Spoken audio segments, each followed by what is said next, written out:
Pessoal, vamos às notícias de hoje. Primeiro tá aqui no Metrópolis. Polícia Federal acha ordem de Bolsonaro para disparo de fake news. Repasse ao máximo, tá? E o UOL traz essa mesma notícia.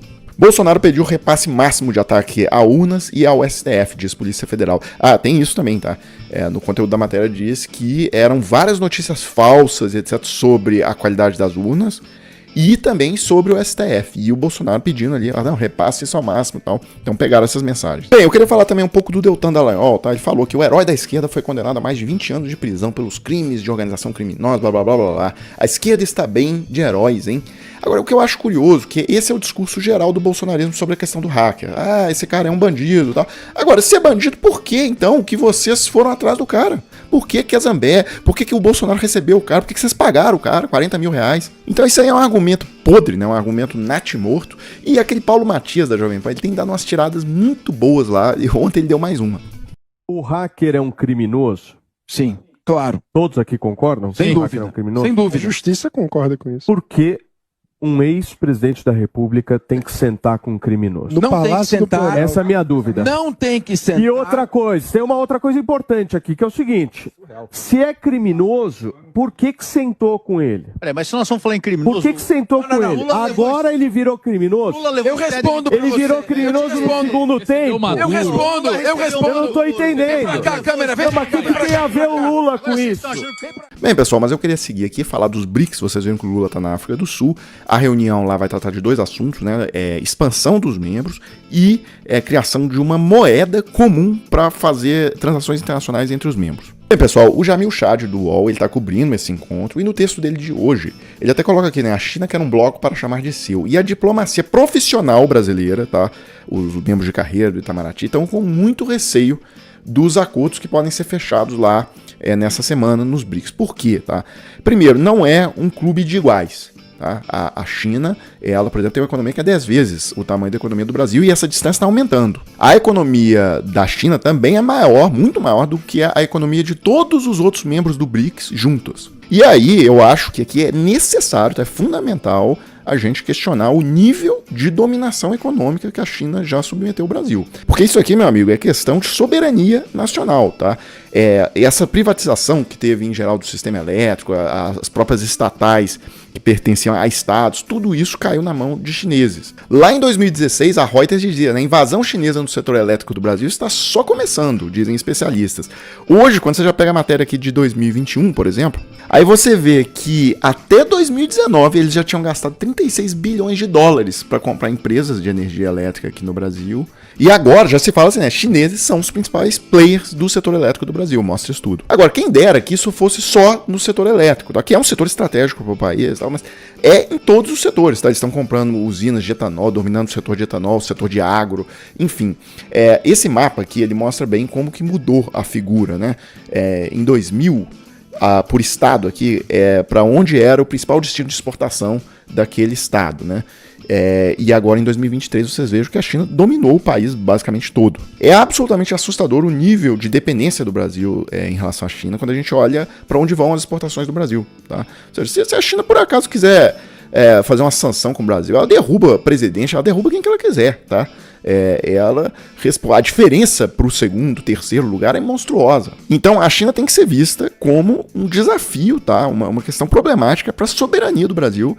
E mais, né? Quando a gente olha o que o Brasil exporta para a China, soja, minério de ferro, petróleo em estado bruto, carne bovina e celulose, ou seja, só produtos básicos. Então, se olhar pela ótica do Celso Furtado, é aquela relação colônia versus fazendão atrasado, tal, metrópole, potência industrial versus fazendão atrasado, agrário e etc. Então, há um problema também na qualidade da troca, tá?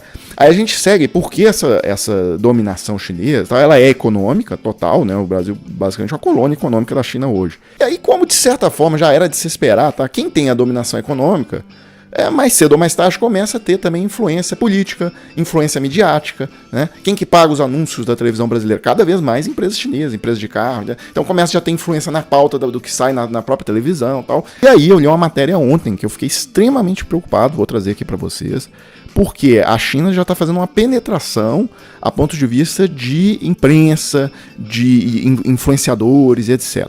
Então é uma matéria bem completa que mostra uma movimentação de 275 milhões de dólares, tá? Ou seja, dá mais de 1 bilhão e tantos de reais, no sentido de apoiar influenciadores chineses, apoiar a comunicação chinesa no exterior. E essa rede, ela tem braços que operam no Brasil, tá? Então a matéria cita nominalmente duas empresas que estão nessa questão aí, nessa rede, Brasil de Fato e esse Dongsheng, tá?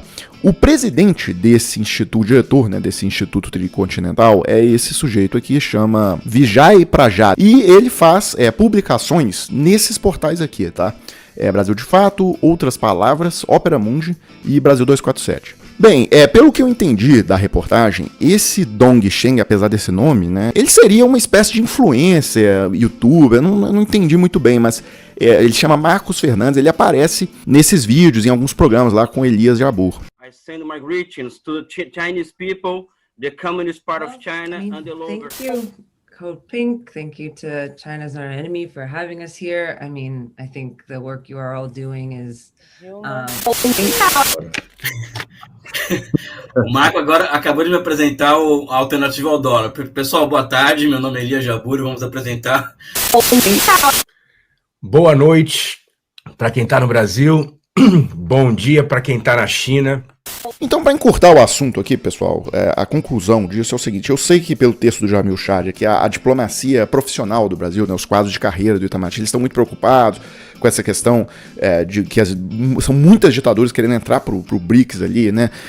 Todos os países do Oriente Médio, aqueles reis ali, amigos do Bolsonaro, e esse pessoal faz, na verdade, um apartheid. Aliás, muito pior que o apartheid, o que eles fazem com as mulheres. Por exemplo, a mulher não é nem sujeita de direito nesses lugares, a pena de apedrejamento, alguns não podem nem dirigir carro, elas são propriedade basicamente do marido, né? Elas não têm personalidade jurídica, elas precisam do marido para fazer qualquer tipo de negócio, para ter propriedade. Então é uma coisa assim, absolutamente desumana. Mas o que mais me preocupa é a questão da total subordinação, enfim, dependência, neocolonialismo e etc. que há do Brasil em relação à China. E, por exemplo, moedas BRICS, né? Querem criar uma moeda BRICS. A primeira pergunta que tem que ser feita: isso vai aumentar o nível de dependência do Brasil em relação à China? Vai, porque vai ter que ser criado um banco central em comum, pelo tamanho da economia, quem vai estar por trás desse banco central é a China. Ou seja, você vai entrar num sistema, de certa forma, que tem a China por trás, controlando e tal. Então você vai aumentar o nível de exposição do Brasil à China. Então eu sou contra, totalmente, tá? Acho que isso é uma questão de soberania, é a questão de soberania nacional mais grave que há no Brasil hoje, é essa, tá? Então é isso, pessoal, eu fecho esse vídeo agora, coloco aí na tela a chave Pix do Desmascarando, se vocês gostam do trabalho, quiserem contribuir com alguma coisa, tá aí, a gente volta mais tarde com mais um vídeo pra página.